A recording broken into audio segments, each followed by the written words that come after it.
Hi, I'm Charissa Thompson. I had a great time talking with Whitney. Hey everybody, we are here at the Pool After Dark with Charissa Thompson. How does it feel to be hosting the party here today? Oh my gosh, it's so funny. I got in the elevator and I saw Brody Jenner on the poster that he's going to be here on February 28th. And I started laughing, and I know all the different people that have been here prior, so I'm super excited to be here tonight. And obviously there's a lot of different events that I've actually come to just on my own, so I'm happy to be a part of something that I could technically be hosting, so yes, I'm happy. Awesome. And being here in Atlantic City, is there anything you're looking to do specifically? You know, the last time I was in Atlantic City, I swear it was like 6 years ago with like a random ex-boyfriend of mine, so I'm so happy that I'm actually just here. I literally, I live on the West Coast, so I always go to Vegas, and I very rarely get to Atlantic City. I couldn't be happier to be here. That's amazing. Thank you so much for being here. Talk to us about being on Extra. You took that transition. What's it like working with Mario Lopez and the crew? Well, did you see the thing on Fallon? No, I didn't see it. Okay. So Mario Lopez is exactly who he is, like 10 years ago. Oh, I saw that, the Saved by the Bell. Yes, I saw that. That was hilarious. Yeah, AC Slater is alive and well, by the way. Look that clip up. But I have never been so happy to work with somebody who genuinely, I grew up watching, I was more of a Zach Morris person, to be honest with you. Yeah, right, blonde hair. And he gets offended when I say that, but truly, I have never been so happy to work with someone like him. He's so genuine. That's his show, and he's been there for the last couple years and done an amazing job at solidifying his position, and that Extra is his thing. So he's welcomed me with open arms, and I am so grateful to be a part, because I come from a sports background. I know. So for me to literally make that leap to the entertainment world, he has been amazing. And I know there's a lot of crossover in general of sports and entertainment, but he couldn't be more gracious, so I'm appreciative. Yeah. Oh, that's so great to hear. Yeah. And now you come from a sports background. What made you get into sports in the beginning, and now all of a sudden you're at Fox Sports? I used to watch football with my dad. Every Sunday we would skip church. My mom was like, we're going to church. I'm like, I'm watching football, which I love God, but whatever. I would watch football. Yeah, I would watch football with my dad and watch games on Sundays. And so when I actually got the job at ESPN, I went up to Chris Berman and I was like, I miss church to watch you. And he was such an integral part of my maturation in the sports industry. And so for me to be able to now have a hybrid role of entertainment and sports, it's a dream come true. Because there is a lot of crossover naturally. Yeah. Even at the Super Bowl, I was just there last week.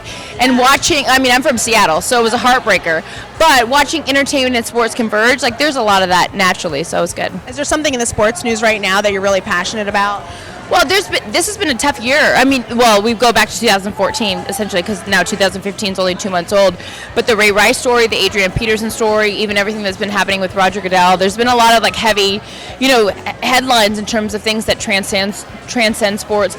But even what's going on with Brian Williams right now. You look, we cover, here's the thing about entertainment.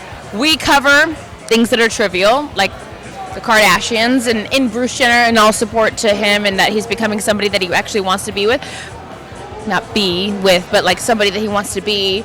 But there's also headlines, whether it's Ray Rice or whether it's Brian Williams or anything. When I first got into entertainment, I was like, oh, it's so trivial. No, it's not. We actually cover headlines, that are sports or worldwide headlines in general. So I feel very lucky to do all that. What do you think about Brian Williams? Look, you have to I'm a firm believer in getting all the information on the table before you rush to judgment. So I'm not going to rush to judgment on him. He's been a credible news source for the last 12 years that he's been the host of the World News Tonight. So I'm not going to make a comment on that, other than until all evidence comes out, then I'll make a judgment. But there's a lot of evidence that points to different things, and so I'll reserve my judgment until it all comes out. Do you have any future projects coming up?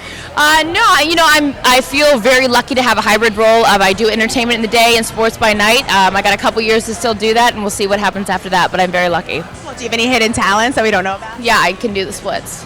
You can do what? A split? Splits. Oh my God, can you show us? I'll show you later. Oh Stay tuned. That would be really funny. What else? Anything else that your fans want to know about you that they would want to know? Honestly, it's so cheesy. I just feel very lucky that I get to do something that when I was 11 years old, I made a little cheesy video with my brother, and I was interviewing him with a paper towel roll and a tennis ball as if he was a sports star. And I started at Fox Sports in HR. I knew I always wanted to do this, so I feel very lucky to be able to do things on the entertainment side, but also the sports side. So, were you ever starstruck?